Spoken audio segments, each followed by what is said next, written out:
Assalamualaikum warahmatullahi wabarakatuh. Sekarang kita belajar tentang pemeriksaan laboratorium pada anemia hemolitik. Biasanya karena defisiensi enzim G6PD, karena itu perusahaannya ada pemeriksaan enzim G6PD. Apa itu G6PD? Adalah glukosa 6-fosfat dehidrogenase.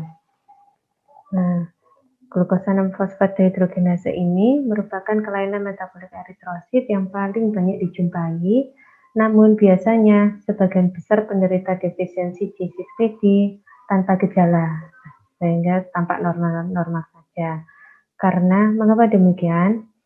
Karena eritrosit penderita defisiensi G6PD baru lisis kalau terpapar dengan bahan oksidan atau sedang sakit atau sedang terkena penyakit tertentu. Kalau tidak terpapar, tidak ada sakit, maka normal-normal saja. Gen G6PD terikat pada kromosom X, sehingga kalau pada pria, kalau tidak ada gen G6PD berarti sudah pasti dominan ya. Ini laki-laki disebut hemizigot. Kalau pada perempuan bisa heterozigot, berarti separuh gennya tidak ada, separuhnya ada. Gitu. Kalau yang homozigot berarti kedua kromosom X-nya itu tidak memiliki gen G6PD.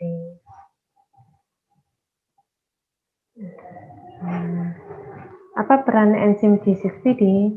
G6PD ini berperan pada jalur pentase fosfat.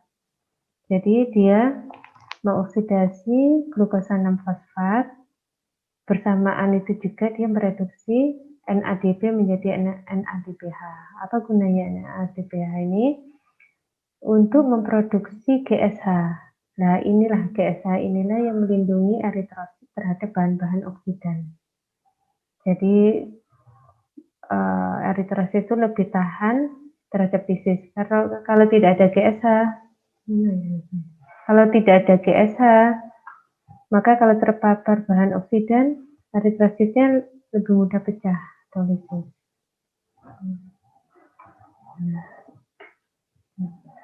Kalau secara klinis tampak luar itu akan mengalami lisis apabila terjadi infeksi atau penyakit akut. Contohnya adalah ketoasidosis diabetik.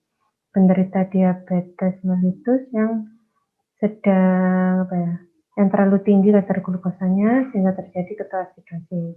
Atau apabila orang tersebut meminum obat, bisa antibiotik, bisa anti malaria, bisa analgesis, misalnya aspirin. Nah, bisa juga karena kacang atau sayuran. Jadi kalau terpapar bahan-bahan ini baru akan terjadi lisis. Kalau tidak terpapar, maka seperti orang normal. Nah, jadi secara klinis kadang tidak diketahui bahwa seseorang itu menderita defisiensi G6PD. Secara klinis tampaknya adalah anemia hemolitik karena obat, karena infeksi, atau pada bayi lahir terjadi terus, atau terjadi anemia hemolitik yang berjalan secara terus-menerus, berjalan secara kronis. Padahal eritrositnya bentuknya bukan sferosis, ya, bentuknya masih normal. Bagaimana pemeriksaannya? Karena secara klinis kalau tidak sedang sakit akut, tidak terpapar obat, itu dia seperti orang normal, maka kalau ada penyakit-penyakit seperti ini, maka harus ingat bahwa penyebabnya bisa saja karena defisiensi G6PD. Ada pemeriksaan screeningnya. Nah, ini pemeriksaan screeningnya dengan ultraviolet pakai matometer ya. Jadi seperti jalur pentase fosfat tadi, G6PD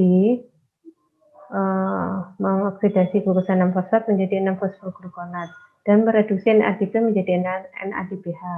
Nah, yang diperiksa adalah fluoresen dari NADPH. Kalau seseorang di darah tersebut enzim G6PD-nya jumlahnya normal, maka NADPH-nya yang dihasilkan juga banyak, sehingga fluoresennya sangat terang.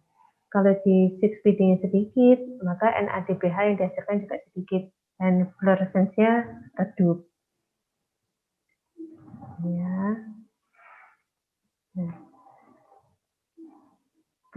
Larutan buffer dan substrat dicampur dengan sampel, kemudian dihomogenkan, dibiarkan dulu selama 30 menit. Nah, kemudian baru diteteskan pada kertas saring dengan ukuran nomor 1. Baru ditaruh di bawah sinar lampu ultraviolet. Dilihat terang tidaknya fluoresan yang dihasilkan. Kalau orang normal, karena G6PD-nya banyak, maka NADPH yang dihasilkan juga banyak, maka fluoresensinya sangat terang. Nah, kalau pada perempuan yang homozigot, yang dia sama sekali kromosom X-nya itu tidak membawa gen G6PD, tidak ada sama sekali, atau pada laki-laki yang juga tidak punya gen G6PD, maka fluoresensinya lemah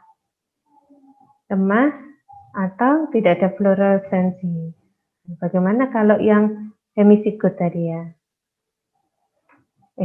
Yang heterozigot, yang perempuan tapi spasam kromosom X-nya itu satunya punya gennya, satunya tidak, maka bervariasi, bisa tampak normal, bisa fluoresensinya antara terang dan redup, atau fluoresensinya redup.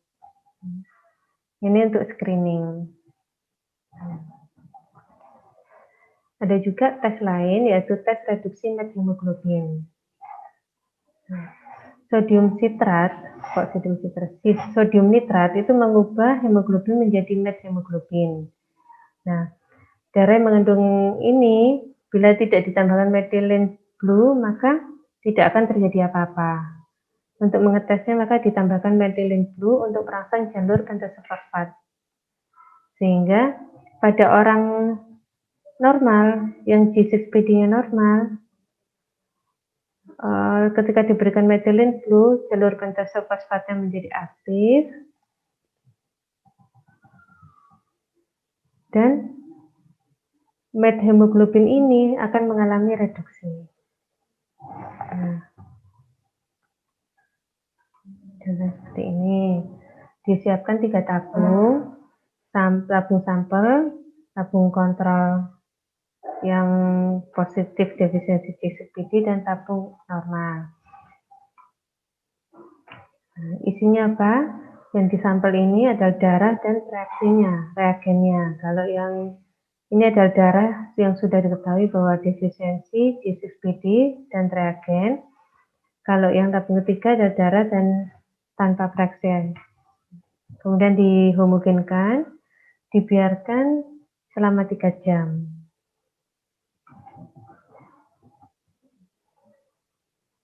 Dibiarkan selama 3 jam.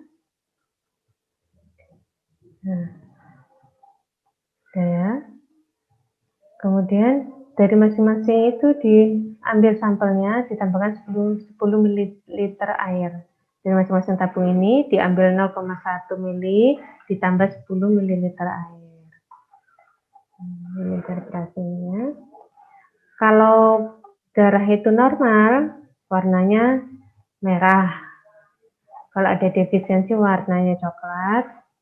Kalau antaranya ya, yang heterozigot tadi, yang wanita, yang kromosom X1-nya ada gen G6PD, sebenarnya tidak ada gen G6PD, warnanya antara merah dan coklat.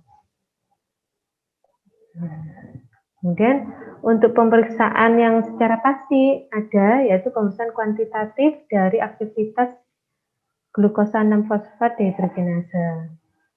Prinsipnya adalah kecepatan pembentukan NADPH yang diukur dengan fotometer dan panjang gelombang 340 nanometer. Sampelnya adalah hemolisat. Kemudian pemeriksaannya dilakukan pada suhu 30 derajat.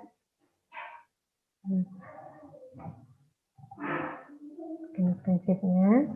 Ya. Sampel darah, whole blood, yang sampel darah sudah dengan antikoagulan dibuat hemolisat. Sudah pernah ya bikin hemolisat? Atau belum? Belum ya? Dibuat hemolisat, kemudian ditambahkan reagennya, diinkubasi selama 10 menit. Setelah inkubasi antara sampel dan reagen selama 10 menit baru ditambahkan substrat. Substratnya adalah glukosa 6-fosfat. Dibiarkan dulu sampai 5 menit baru dibaca perubahan absorbannya.